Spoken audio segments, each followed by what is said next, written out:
I'm Jason. So I guess I was really born to be a fashion designer. My parents saw that in me very, very early on. In fact, my mom bought me my first sewing machine when I was 10. I remember going shopping with my mother in Taiwan. I was just infatuated with the mannequins, all the pretty clothes they were wearing.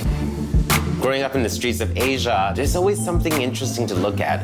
Not many people know, but I started my career creating collectible fashion dolls. Fashion is just so much more than clothes to me, and it brings creativity and color to our lives. Fashion can help transport you.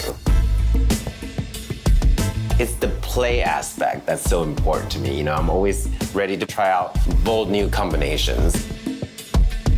We're all connected by what we see and what we experience in the world. I love the idea of being able to connect with you. Through this channel, you'll get to know me a little more. Hopefully there's some helpful tips to help you be a little bit more creative with your wardrobe.